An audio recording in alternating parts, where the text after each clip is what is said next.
that is in Jesus Christ. Jesus Christ, who is our Lord and Savior. He died so we can have life and life more abundantly. Lord, thank you. We just come to you, Lord, to worship you, Lord, to commune with you. Help us to understand your word, and that your word may help us to glorify you and may help us to be bounded in you, to be bounded in the faith. Lord, help us, help each and every one of us today. Be with us from the beginning to the end. In Christ Jesus, our Lord and Savior, we pray. Amen. Savior, like a shepherd lead us, but we need thy tender care. In thy pasture field, feed us, for our use thy flows prepare. Blessed Jesus, thou hast bought us and we are. Blessed Jesus, thou hast bought us and we are.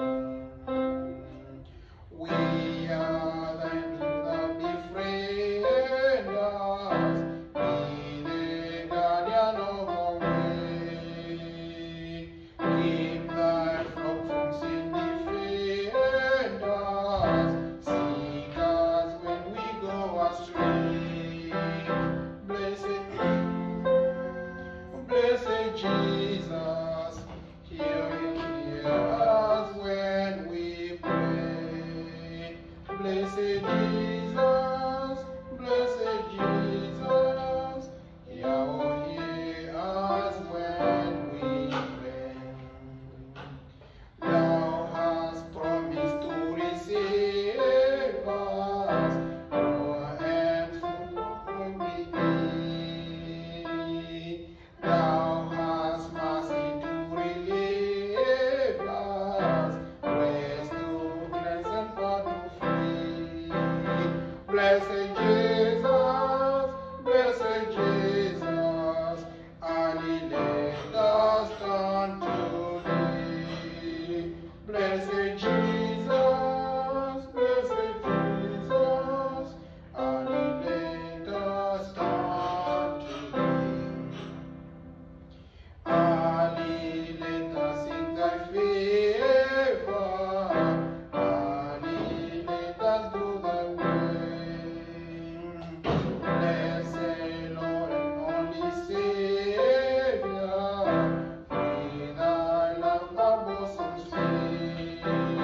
Blessed Jesus, thou hast loved us, love us still. Blessed Jesus, thou hast loved us, love us still.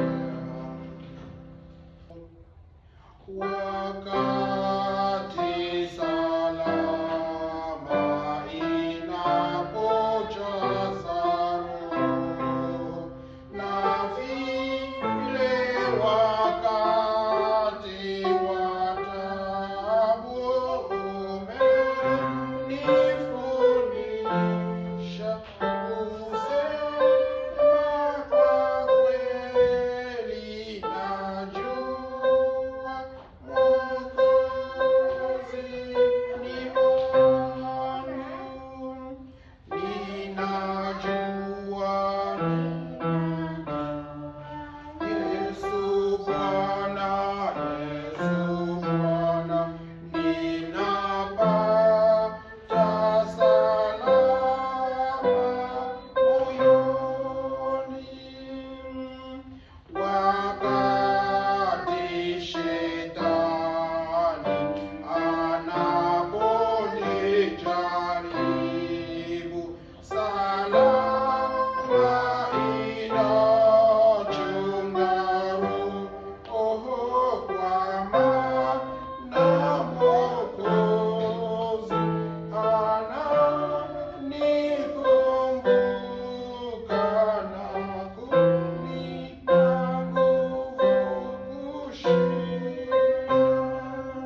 Tuko mbele za uso wako Bwana, tukikushukuru kwa kuwa wakati inapojaza moyo, wakati unapojaza moyo wetu kwa neema yako, umejaza moyo wetu kwa upendo wako, tunatazamia kurudi kwako kwa sababu tumeokolewa na wewe. Tuamini kwamba kwa wale waliopokea uliweza kuwafanya kuwa wana wa Mungu na wanaweza wa kuishi na wewe milele. Tunakushukuru kwa kuwa umeweza kutufanya kuwa wana wako kwa neema yako peke yake. Na sio kwamba sisi tulikuwa wazuri, sio kwamba sisi tuliweza kupendeza, sio kwamba sisi tungeweza kujiokoa kwa kadiri ya namna tunavyotembea, kwa kadiri ya matendo mema tunayoyafanya, lakini ni kwa kadiri ya neema yako peke yake na upendo wako mwingi. Kwa jinsi hii Mungu aonyesha pendo lake kwetu sisi tulipokuwa wenye dhambi. Yesu Kristo amekufa mahali petu. Tunakushukuru kwa hiyo Bwana, pamoja nasi tunapoanza ibada hii, uende kuanza na kwenda kumaliza pamoja nasi. Tuomba tukiamini katika jina la Yesu Kristo Bwana wetu na mkombozi. Amen. Okay, let's now tutaendelea na mafundisho ya Warumi. Roman chapter 3 this time. Roman takuwa chapter 3.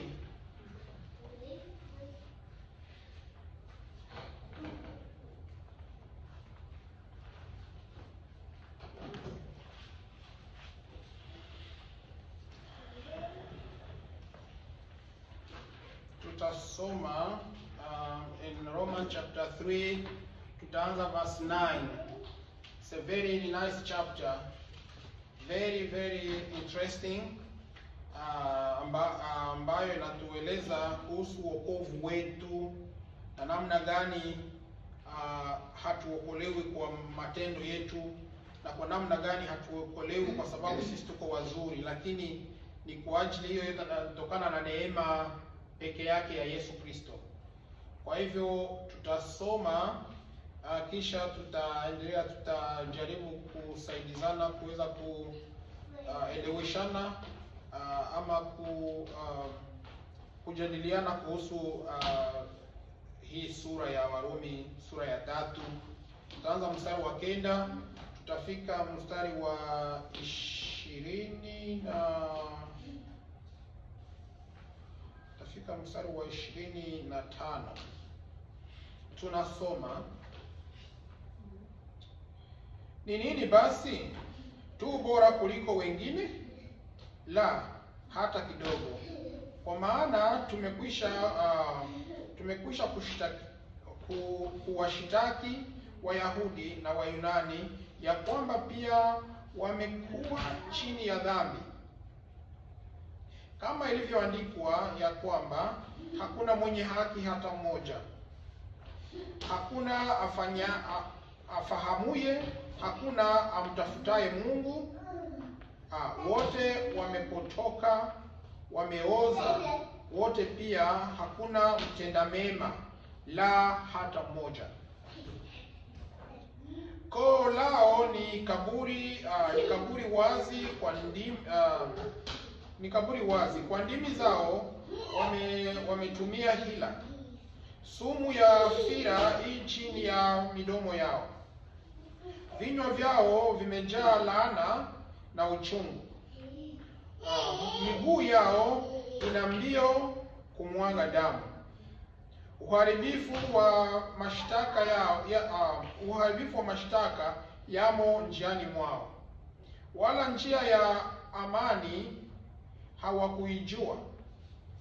Kumcha Mungu hakupo machoni pao. Basi twajua ya kuwa mambo yote inenayo Torati huyanena kwa hao walio chini ya Torati, ili kila kinywa kifumbwe na ulimi wote uwe chini ya hukumu ya Mungu. Na ulimwengu wote pia na ulimwengu wote uwe chini ya hukumu ya Mungu, kwa sababu hakuna mwenye mwili atakayehesabiwa haki mbele zake kwa matendo ya sheria. Kwa maana kutambua dhambi huja kwa njia ya sheria. Lakini sasa haki ya Mungu imedhihirika pasipo. Sikiliza tena, narudia hivi. Lakini sasa, Warumi sura 3 mstari wa 21. Inasema hivi: lakini sasa haki ya Mungu imedhihirika pasipo sheria. You didn't find it? No. I don't. Oh, you read already? Sikiliza hiyo. Acha nianze tena hapo juu. Acha nianze mstari wa 19 tushuke tena. Nasema hivi: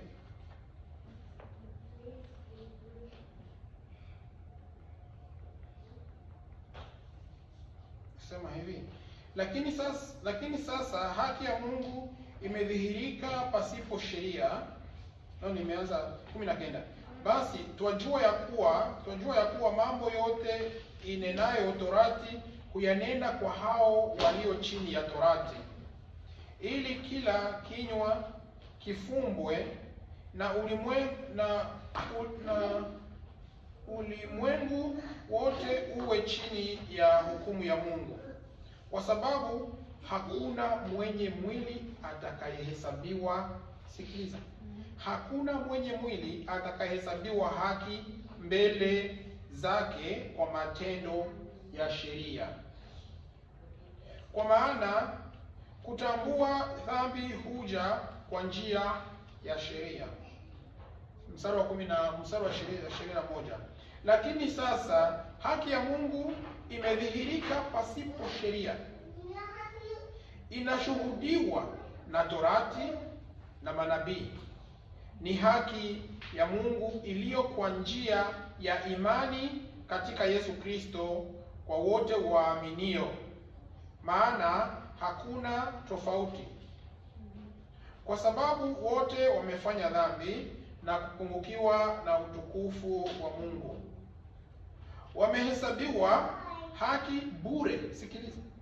Wamehesabiwa haki bure kwa neema yake, kwa njia ya ukombozi ulio katika Kristo Yesu, ambaye Mungu amekwisha kumweka awe upatanisho kwa njia ya imani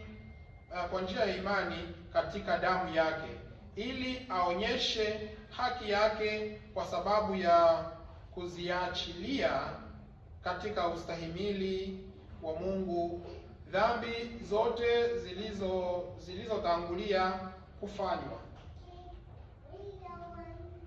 Unasikia? So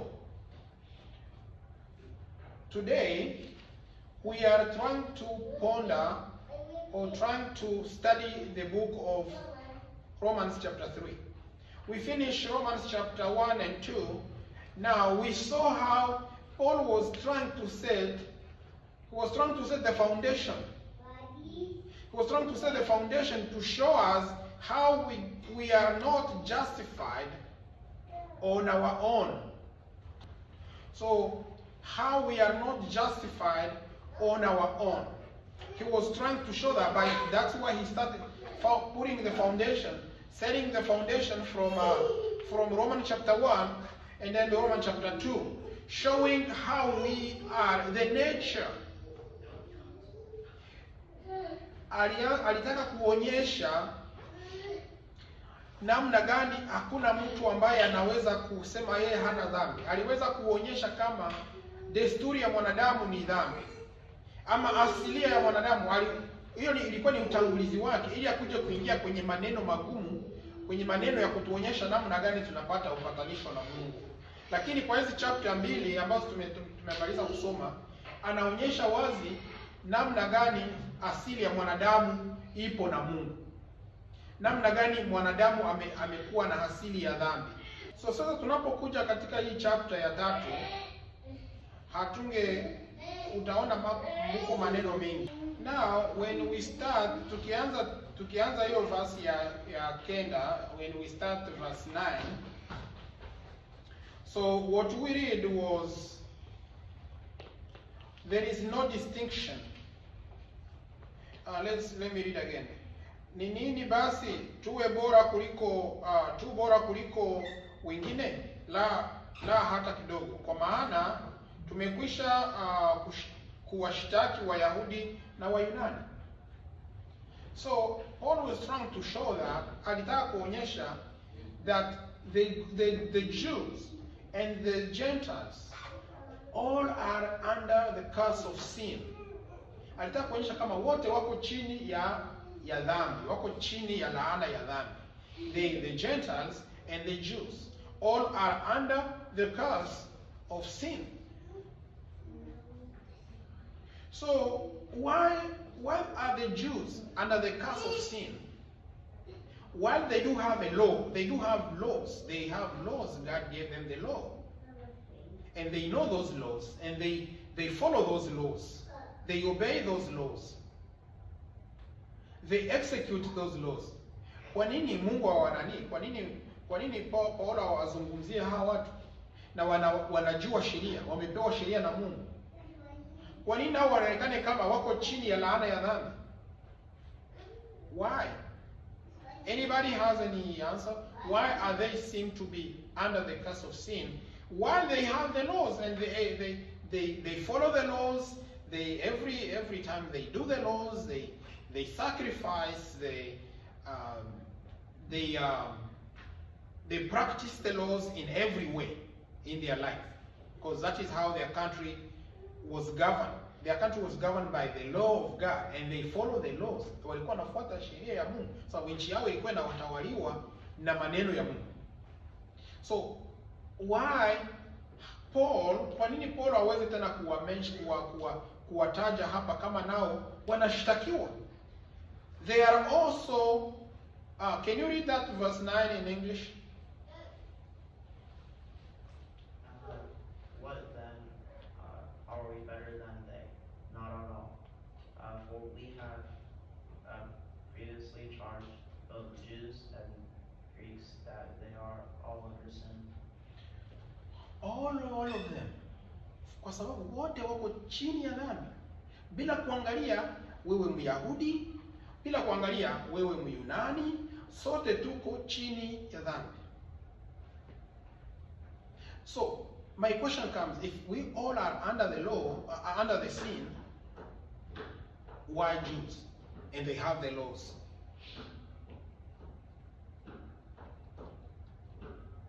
Anybody?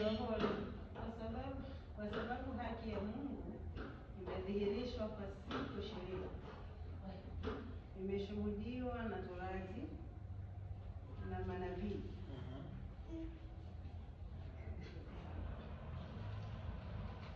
I don't. Yes, that is right. But lakini Waisraeli hawakumkubali Kristo. So kumkubali Yesu Kristo. Maybe that's why Paulo alikuwa anawaambia kwamba na Yesu mwenyewe wakati alikuja alikuwa anawahubiri ni Wayahudi. Anawaambia hili haya mnayoyafanya sio hivyo. Na maana nimekuja kusawazisha. Naona. yes. So Yesu alipokuja hawakumkubali, wakakataa kweli. So waliendelea na zile sheria za Musa. au za Ibrahimu. Yeah. Na walikuwa wanakosea. Mungu kama alimleta Yesu Kristo ni kukuja kusawazisha ile, alikuja kutoa ile uchafu wote walikuwa wanafanya, kile ambacho walikuwa wanakiamini kama ni ukweli, wanafanya sheria ya Mungu, kumbe sio sheria ya Mungu. Wamepotea. Wanajaa dhambi. So yeah, sasa the question comes, if that is true, what you say is true, but the question comes, why Jesus has to blame them? Why they have to be blamed? Why Paul has to say they are also included? Unao wako ndani. They have the laws. Like for example, let me ask you a question. If you find someone, kama ukikuta mtu unamuuliza, wewe uko Mkristo, are you a Christian? Are you saved? Oh, yeah, I'm saved. I go to church.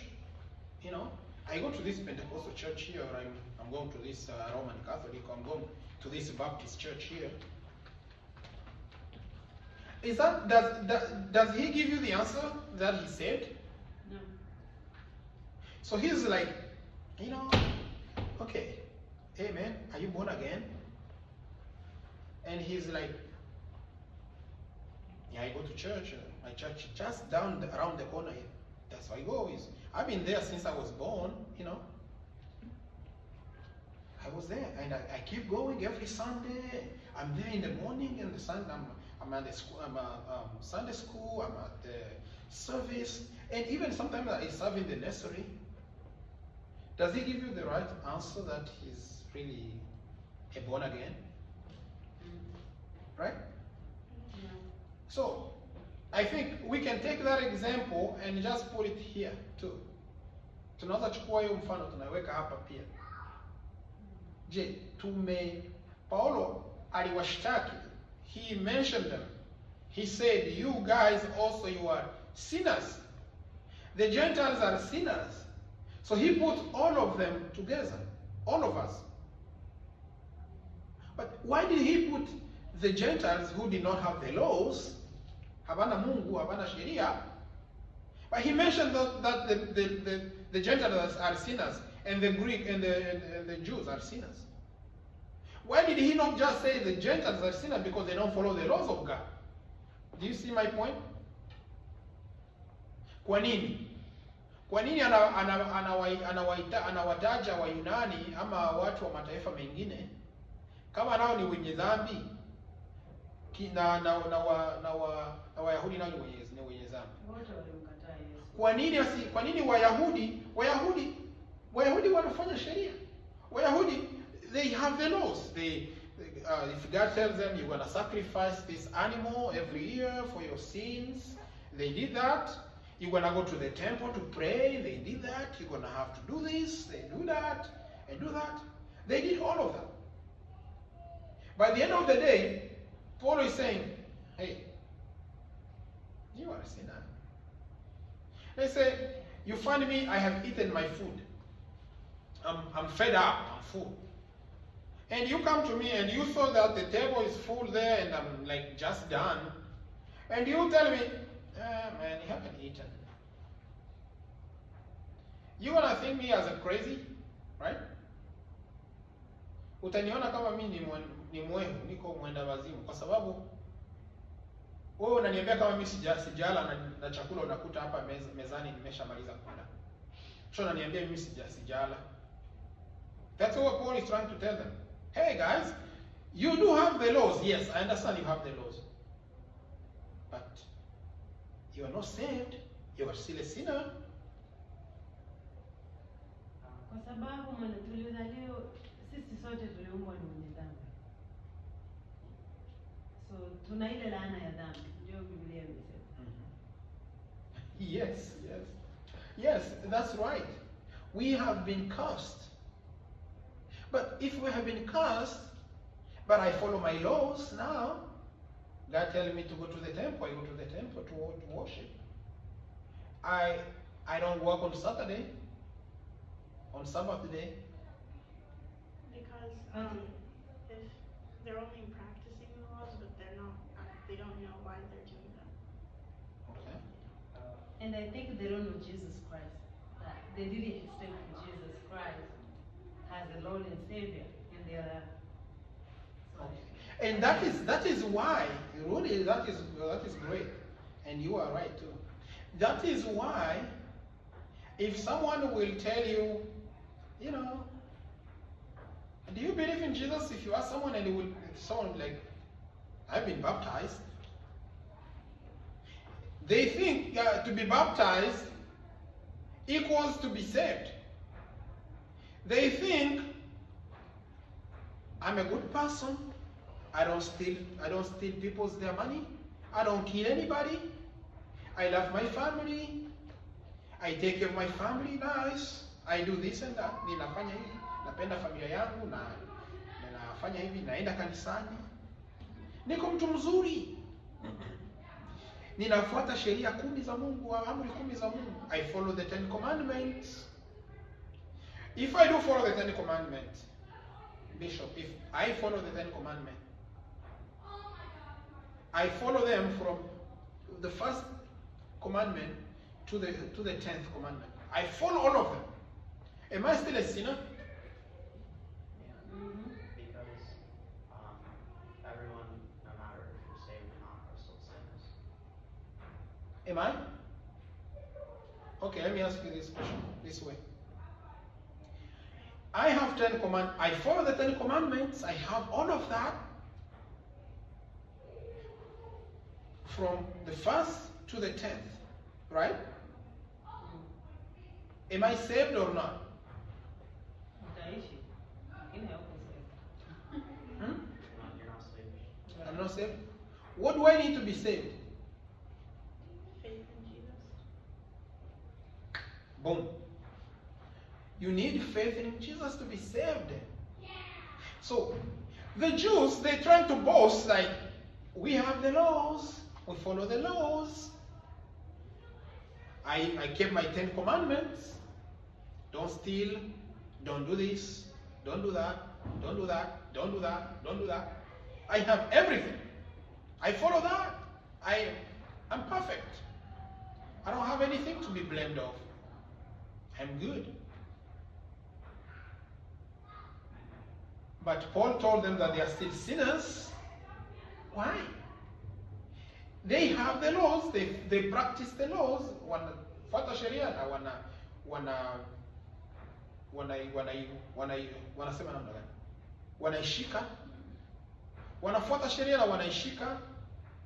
Lakini Paulo anawaambia bado wao ni wenye dhambi bado. Why? Because they are under the curse of sin. They are sinners still.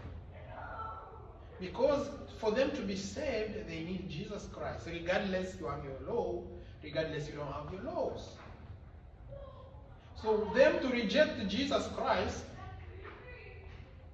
they think they are good with God by just knowing God, using their laws, having their laws. They think they know God, but they don't know God. Someone in this neighborhood, you find your neighbor at the store, or even not a neighbor, just a city mate, a person you share the city with. You go to Walmart, this person also goes to Walmart. You have money. Oh, you have my money. Or maybe you forgot your wallet at home. So now you go to Walmart to buy maybe a gift card to send to your friend. It's just like maybe $10. The cashier just ran there. Oh, I don't have my money. And another one just behind you, like, oh, no, I can pay for you. Take it. Is he saved? No, he doesn't have. Yeah, he's not saved. He's just a person. Okay, now tell me a difference between you and him. You go to church, right? But you follow the 10 commandments. You should love your neighbor. You know those. And he's loving a neighbor too. And you love the neighbor too. And you go to church, he doesn't go to church. But you are baptized, he's not baptized. Are you equal with him? Are you all say the same people? Hata wenye dhambi wanatenda mema. Yeah, I think so. Bingo. Even the sinners, they do good. Who are the sinners? Huh? Everyone is a sinner. Not the sinners. We should say the unbelievers. Those who don't believe in Jesus Christ, they are still good people. They still do good. They don't covet their neighbors' properties. They don't steal. They don't lie, maybe. They are honest people. They live a very good moral life. Will your moral life get you to heaven? They love the people. Huh? Wanapenda watu. They love people. Maybe I don't love people. I go to church, but I don't love people. But they do love people. But you claim to be saved while you think that you have been saved because of what you do. God is not going to help you. You see? Now, let's continue reading.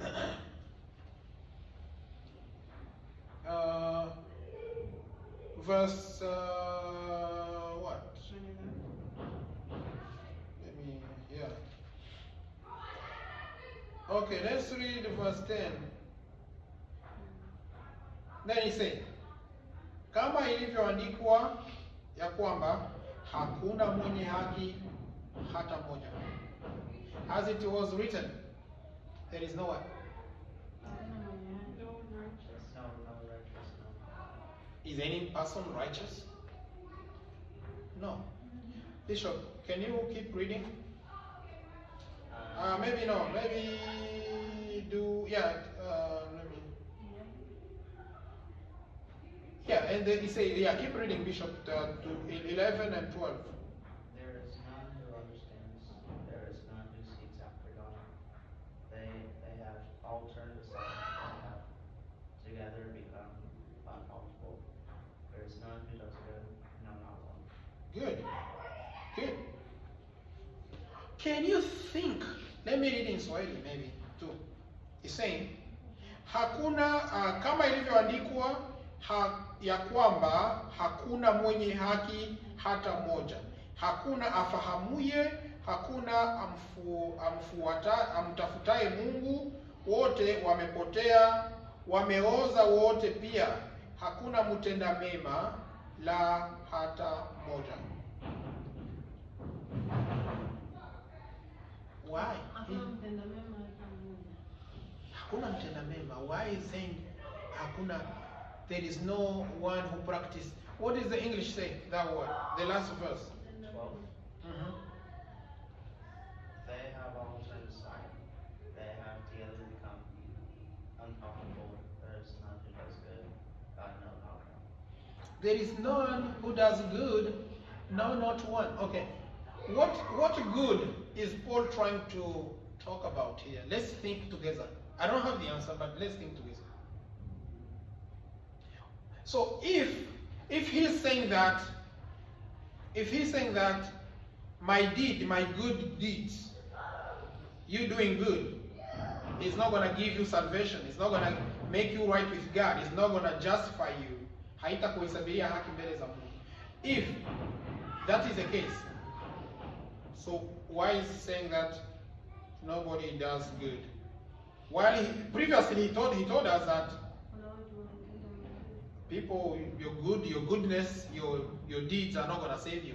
So why is also saying here that there is no one who is doing good? While he have already talking about, alishaongea kama huko wenye wanafanya mema, bali mazuri haitakusaidia wewe na Mungu. What goodness, what good is he talking about here? Tufikirie pamoja. Mazuri ya Kristo. Mazuri yale Yesu alifanya, hakuna mwenye anayefanya. Okay. And you, Caroline? That because he was talking like to the Jews, he was saying that nobody can fully follow the laws that are considered good. Yeah. Okay. I think you both are right. Do you have anything to? No? Okay. I think you both are right, because if you can understand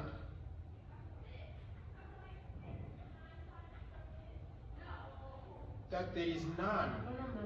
There is none. He doesn't talk about, yes, people still do good, but do they do good in its entirety?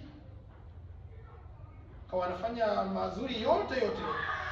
Mimi naweza kuwa mzuri. I can be a good person to help people shopping at Walmart. But you're not gonna help everybody. But I'm not going to help Caroline. Or I may help Bishop at Walmart. Another one comes with no money at Walmart, and I'm not going to help that person again. Mm-hmm. Or I may help Bishop at Walmart and still go fight someone and just punch someone's face. And I already helped Bishop at Walmart. Is that true? I can help Bishop at Walmart shopping for his gift card, and I still go when I see my sister there and just lie to my sister. Okay, is it a possibility? Yeah. So now Paul is saying that in its entirety, in kwa wingi. But guess what? One person alone. Start with a J. Hakuna mazuri usipokuwa na Yesu. So hata utende mazuri, lakini kama umfahamu Yesu, hayo sio mazuri. It doesn't help you. You do a good job. You can even walk like, I don't want to walk. There is a walk. There is a walk that will really show you that you are a worldly person. Yeah? There is a way I can walk, and people will just say, this guy that is not saved. Even my walk, I can see how you are walking, and I know you maybe. There is some type of walk, like people here in America, they do walk like that. But you can see them. You're gonna see them and understand. This guy, I think he blew it. I think this guy doesn't know Jesus. Yes, the way the people are walking. Yes, the way the people are putting on their clothes. The way the people are dressing. The way the people are talking. I heard someone talking about other persons behind their back in Haka. Talking about people claiming to go to church. And talking about... So, you see, that's what I'm trying to say is we follow the law. We are following the laws. We can be good, I can be good. Maybe that person who talks behind other people's back in her car, she's nice at caring for people. Maybe she's nice at giving. She gives her money, she gives her food. She helps people. She sends people to, she gives money to orphans, to widows. She does this and that. But she's not good at not talking about other people. So you see, we all have those shortages. We are in the church, tuko kanisani bado, we are still having the shortages. Am I different, me who's sitting in this church today, Redemption Baptist Church, am I different from someone outside? Am I? Am I a sinner? Is he also a sinner? Why am I a sinner? And I'm a believer. I believe in Jesus Christ. I put my faith in Jesus Christ as my personal Lord and Savior without my works. I believe in Jesus Christ without my works. I believe in Him as my Lord and Savior. By faith alone, we have been saved. But do you think if you believe in Jesus Christ, you still alive? You know Jesus? Okay, we're gonna get there. We're gonna get there. That's what I'm telling you. This chapter is a great chapter. Not only is it chapter, the book of Romans is juicy. Trust me. By the time you finish this book of Romans, I think you're gonna be an expert at the book of Romans. Because I love this book very much, and I'm not alone. There are many people who love this book too. It's a great book. Trust me. To understand how we have been saved, to understand really, that's why I tell people, many people, they think they've been saved, they are not saved. Right? So, me, yes, I know Jesus Christ. I've been saved by faith alone, in Christ alone, not by works, not what I've done, but by faith only. But I'm in the church, being saved like that, and there's someone outside, doesn't go to church, never been saved, by faith alone. Are we equal? Huh? Well, you're equal, but you're not. Why we are equal? Because everyone is a sinner. Bingo! Everyone is a sinner. I still sin. I still get mad. Do I get mad? I do. Maybe I lie too, and I do. You see? I told my sister one day, oh, I lied to this person. I told her I lied sometimes. I lie. Which is not good. Maybe I like someone's property. Oh, I wish I have this house too. They do too, right? Okay, now what is the difference between me and them? There is a difference there. But we all are sinners. But what is the difference between them? Bingo. That is it. It's only the grace of Jesus Christ covers me. That is the difference. But I'm still a sinner. If I walk in the street and he walks on the street, we're just looking like, we are just people, just random people, looking people. I don't look glorious, so you can see me shining on the street. Yeah, I look like him too, right? Because we all are sinners and fall short of the glory of God, right? Okay. What is another? Let's see.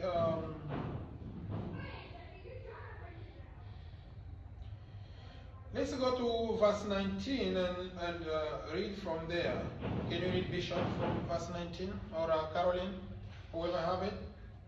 Or my sister? Verse 19, 3:19. Now we know that whatever the law says, it speaks to those who are under the law, so that every mouth may be stopped, and the whole world may be held accountable to God. For by the works of the law, no human being will be justified in his sight, since through the law comes knowledge of sin. Okay. But now which verse is that? 19 to 20. Okay. Let me see where you are. Okay. So, what do you understand in these 2-3 verses? Basi twajua ya kuwa mambo yote inenayo Torati huyanena kwa hao walio chini ya Torati, ili kila kinywa kifumbwe na ulimwengu wote uwe chini ya hukumu ya Mungu. Kwa sababu hakuna mwenye mwili atakayehesabiwa haki mbele zake kwa matendo ya sheria. Kwa maana kutambua dhambi huja kwa njia ya sheria. How do you guys understand this? It's very juicy. Do you guys see that? It's very, very interesting. Just think about it. Think about it. Verse 19. Oh man, how I love this book. Anybody have an idea? What do you understand from these 3 chapters, 3 verses?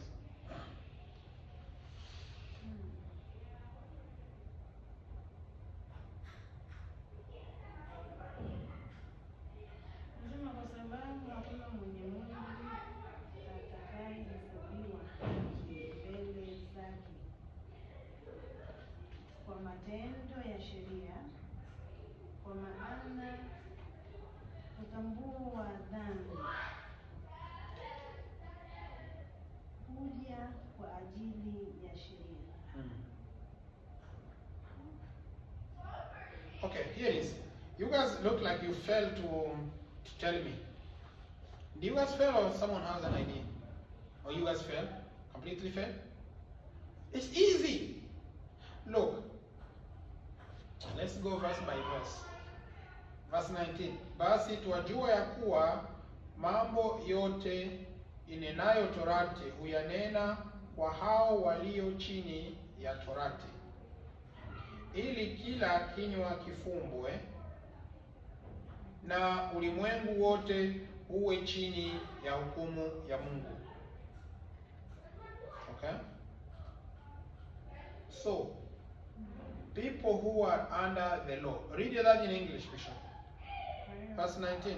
Now we know that whatever the law says, it says to those who are under the law, that every mouth may be stopped and all the world may become guilty before God. Okay, you see? There is another, huko ingine verse inasema kama kujua dhambi kunakuja kwa sheria, kwa kujua sheria. Pasipo sheria haungejua dhambi. For example, let me ask. If I tell you, don't exit this door, is it a law? No. Oh, yeah. Well, Yes. is it law? When I say don't exit this door, is law, right? Is it for right now or forever? I'm saying if I say never exit this door, Yeah. is it a law? But if when I'm not around, you sneak around and say, I want to use this door, and then you use it. You see how you he told me that I don't go through this door. You see? In your mind, you are like, he told me not to go there, but I'm gonna go anyway. You see? Unaiona hata wenye wana sheria kando wanakosea sheria. You see? So, in your brain, katika akili yako, you know that it's prohibited. You have been prohibited to go through this door. Right? But you do it anyway. But if I did not tell you, I'm not gonna tell, it's just, this is a house. You can go, any door you can use. Like in our house. Did I prohibit anybody to use any door? No. Everybody doesn't have anything in their mind like, oh, you know that you can just go use the door. Like my sister's house, she can go everywhere. But if someone is telling her, don't do this. Now in her brain, or in your brain, you have something in your mind saying, they told me not to do this, but I'm going to do it. Now I'm doing it. But you go, like, you don't have that freedom. You don't have that freedom of going to that door, right? You don't have that freedom anymore. When I tell you, never use this door, but you go use it, but you don't have freedom to go use it. You're going to sneak. But when I don't tell you not to use this door, you have that freedom. You don't have anything in your mind. Do you have anything in your mind? No. That is what this is saying. So you don't have an excuse. They give you the laws, you have the laws. You're still not. No, you're going to get there, but that's what he's saying. He's saying, you have the laws. But because of that laws, you don't have an excuse. You don't have an excuse.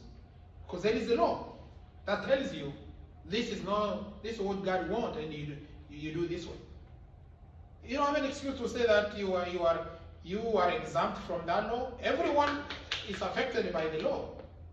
Here in America, everyone is affected by the law in this country. You don't say, oh no, I'm not inside, I'm not in that. I can steal and I'm fine. This law in America doesn't affect me. Can you say that? No. You have the laws. You are affected by those laws. Right? Yeah. And in your mind, you know, if I go steal in America, I'm gonna go in the jail, right? I'm gonna be arrested and go in the jail. You know what I mean? But if in America they didn't give the laws of like you stealing, there is no that law that says you're gonna go in the prison if you steal. And there is no that law in your heart saying that stealing is a sin or is bad. You are free of stealing.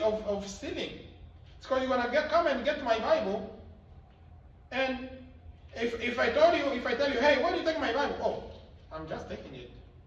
See, because you feel like it's right to take it. You know, like if you come and steal my phone, you take it. There is no word of saying stealing it. Because if the word stealing is there because someone have told you that there is a word stealing. Steal. But if someone did not tell you there is a stealing, if in English grammar, Mukingereza, if in English grammar there was no word of saying stealing, you can come and take my phone, you don't think that is stealing because you don't know that the stealing exists. Am I making sense? Do you see? But because there is stealing, there is a word stealing, and God say no, never steal. But if you go steal, no, you have been affected because God have said no steal. All the universe, dunia yote mzima, Mungu alisema hakuna kuiba. If you go steal, you are affected by that law. You cannot say, God told you guys, not me. I can do whatever I want. I'm fine. You are also, because you are a human being. You are under the law of God, of stealing, of not stealing, of doing things, right? That's what this verse is trying to say. You don't have no excuse. You don't have like, okay, it's just for you guys, not for me. You are in, right? Okay. Verse 20 now. Juicy. Anybody can read verse 20?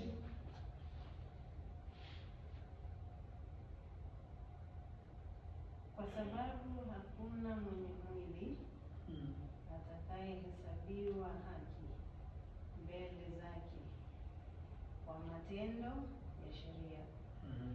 Kwa maana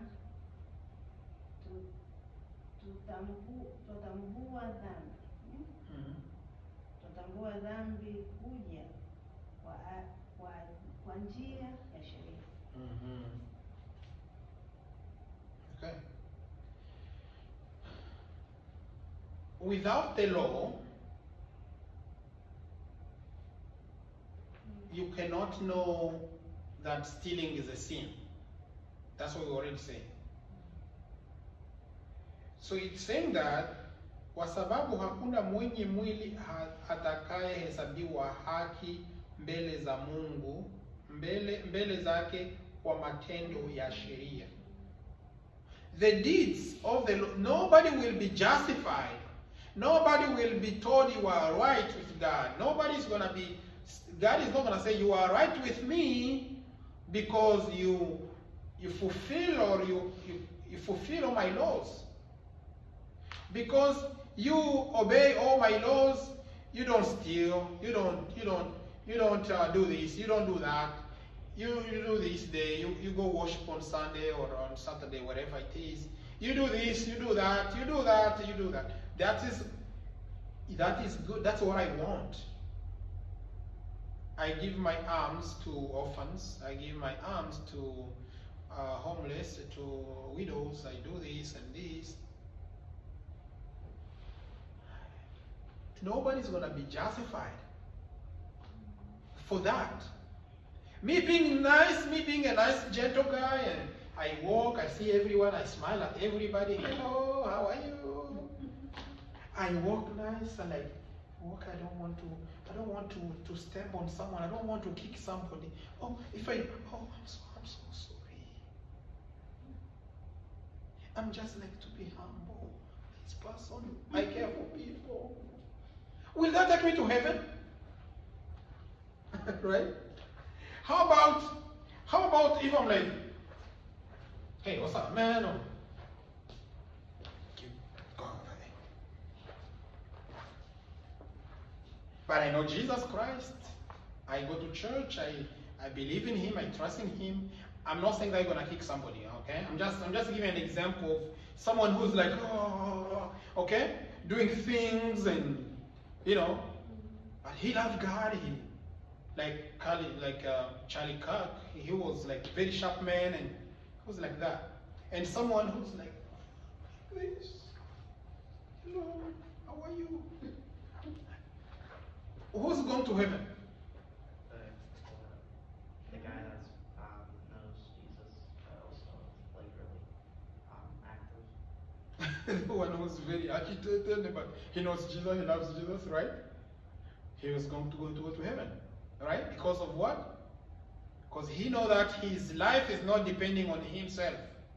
But this guy, who's maybe he's a monk in a church, he has a dress, he does the incenses in the church, he's humble, he prays like this. Is he going to heaven because of that being like that? No. So you asked me a question. Now let's jump quickly to that question before we leave. I saying verse 21. Let's read verse 21 and 22, and we can do 23 to 25. Maybe 21 to 23, and then 24 to 25. And then you'll answer. I'm gonna answer your question. You're gonna see how I'm gonna answer your question there. Okay. Let's read. Lakini sasa haki ya Mungu imedhihirika pasipo sheria. The righteousness of God now is revealed without the law. And what is that righteousness of God? Imeshuhudiwa na Torati na manabii. What is that righteousness of God? Can you tell me who can tell me this righteousness of God as we pass quickly? Because lakini sasa haki ya Mungu imedhihirika pasipo sheria, imeshuhudiwa na Torati na manabii. What is this righteousness of God? Sending Jesus to die for us. That's right. Everything goes to Jesus. Everything goes to Jesus. The righteousness of God is revealed without the laws. And this righteousness is who? Is Jesus Christ. Ni haki ya Mungu iliyo kwa njia ya imani. This is the righteousness of God that has been revealed in the prophets and in the law. It is what? Ni haki ya Mungu iliyo kwa njia ya imani katika Yesu Kristo kwa wote waaminio. The righteousness of God is through Jesus Christ. It's through faith through faith in Christ Jesus, or in Jesus Christ, to those who believe. Can you read that in English? Verse 22. Even the righteousness of God through faith in Jesus Christ, to all and on all who believe. For Amen. There is no difference. There is no difference. The righteousness of God is revealed through faith in Jesus Christ to those who believe. That is how you're going to be right with God if you believe in Jesus Christ by faith alone, not by what you do, not by who you are. Okay, now let's read verse 23. Who can read 23? Kwa sababu wote wamefanya dhambi na kupungukiwa na utukufu wa Mungu. 24. Wamehesabiwa haki bure kwa neema yake kwa ajili ya ukombozi ulio katika Yesu Kristo. Kristo Yesu. For all have sinned and what? And come short of the glory of God. Kwa maana wote wamefanya dhambi wakapungukiwa na utukufu wa Mungu. And they have been counted righteous freely. Oh my goodness. How juicy this is. Can you imagine? Unaweza fikiria hili? Umehesabiwa haki bure. Bure, kwa neema. Kwa neema yake, kwa njia ya ukombozi ulio katika Kristo Yesu. By the way, our church is what? Redemption Baptist Church. Kwa njia ya ukombozi. Redemption? Wow. See how coincidence it is? It's a Redemption Baptist Church. It's through the redemption of Jesus Christ that we have been given the freedom, the free gift of salvation. We've been, take it, go. If I rely on my own works, if I rely on me being a nice person, I'm not going to make up to the end. Am I? I am not. Because there is no way I can please God. Remember when we say in Ephesians chapter 2, what do we say in Ephesians chapter 2? What do we say? You know that. We are dead in sins and trespasses. Tumekufa kwa ajili ya dhambi na makosa yetu. We are dead. Can a dead person eat? Can I come and tell a dead person, wake up? No.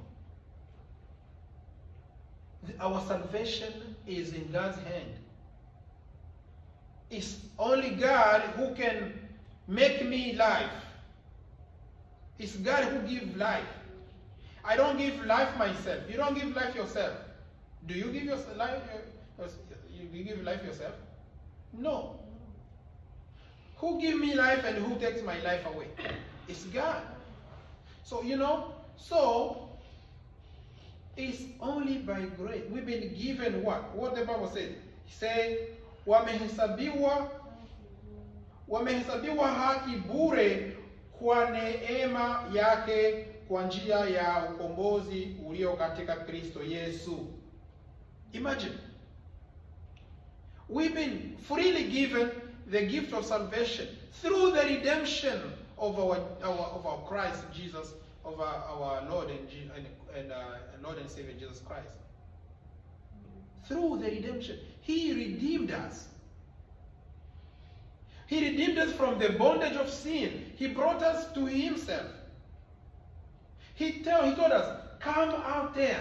He grabbed on my hand and said, come out. Let me give you life. Acha nikupatie uzima. Come. He redeemed me from the bondage of sin, from the bondage of death. In First Corinthians chapter 15, saying, where is thy sting, O death? Our victory, our death has been, we have been redeemed from the death. Because of the resurrection of Jesus Christ, we have been made life with Jesus Christ. So the bondage of sin, the bondage of Satan, we have been taken away from that.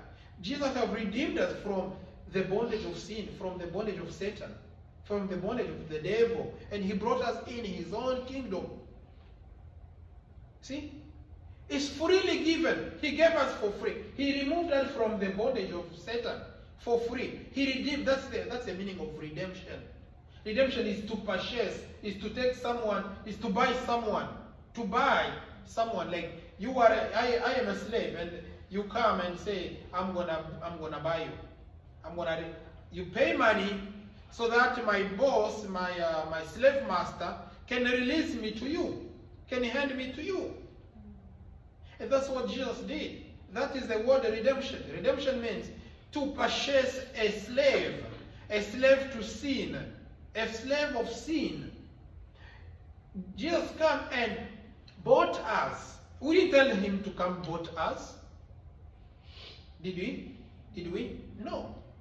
He, by himself, bought us from the bondage of sin, just to remove us from Satan. He pays the penalty so that we can be. Do you know the penalty that he pays so that we can be purchased from the bondage of sin?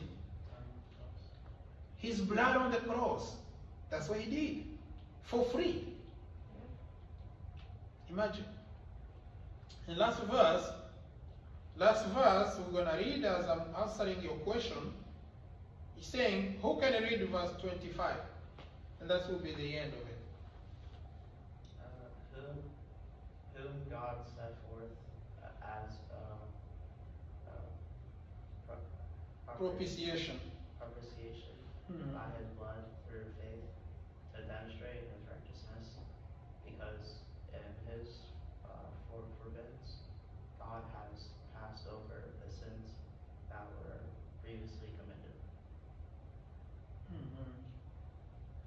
Okay. Ambaye Mungu amekwisha kumweka awe upatanisho kwa njia ya imani katika damu yake, ili aonyeshe haki yake kwa sababu ya kuziachilia ili aonyeshe haki yake kwa sababu ya kuziachilia katika ustahimili wa Mungu dhambi zote zilizotangulia kufanywa. Okay. Sasa hapa na kujibu swali lake. So anasema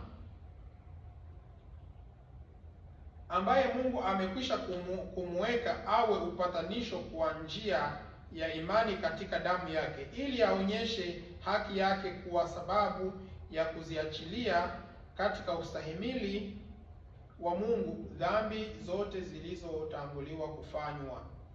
So as we said, it's only Jesus Christ ndiye mwenyewe aliweza kufanya vizuri. Yeye ndio aliweza kufanya yale mazuri yote Mungu alikuwa anapenda tufanye. Ndiye peke yake. Remember to read that he say tumesoma kusema kwamba hakuna mtenda mema la hata mmoja. There is no one that does good, but there is just one. He who knew no sin, God made him to be sin for us, that we may become the righteousness of God in him. This Jesus Christ, who did not commit any single sin, but God made him to be sin for us. So he can take my sins, he can take your sins, he can take the sins of the entire world. Now, when you get saved, that's what I'm going to say. When you get saved, you are a new creature. All things has passed away. Behold, everything has become new. When you are saved, you don't keep sinning because you have now the freedom that you have been saved. You have been saved by grace. You can even live the way you want because God saved you by grace alone. You don't have to do anything. No. No. You don't have to help anybody. No. When you are saved, good works. Salvation is not a fruit of our good works.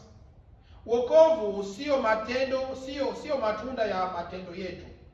Bali wokovu is, but the works or the deeds are the fruits of our salvation.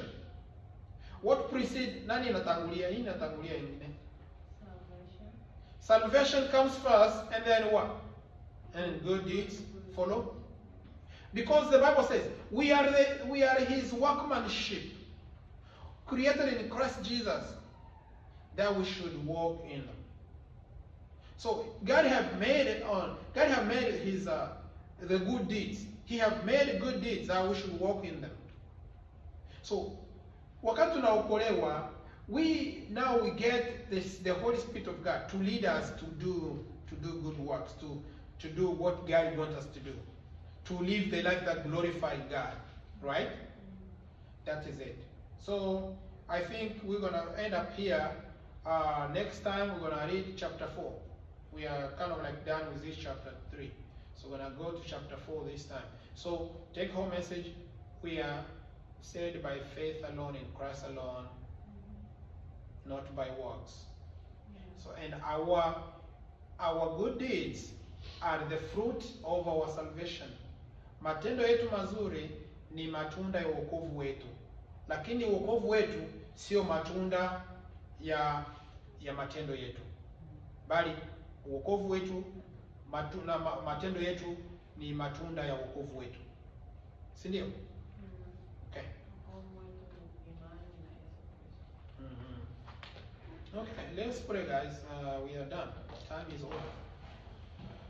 Dear Heavenly Father, we thank you again for this time that you have given us. We thank you for your word.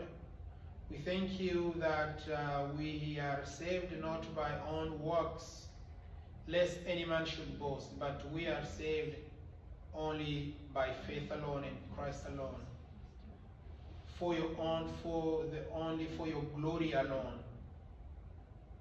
Thank you so much for that. We just thank you, Lord, for giving us this gift of salvation. We thank you for giving us this opportunity to worship you, Lord, in this church, Redemption Baptist Church. Lord, help each one of us to love you and to continue loving you and continue growing deep in the faith of Jesus Christ. Lord, be with us for the rest of the time. In Christ Jesus, our Lord and Savior, we pray. Amen.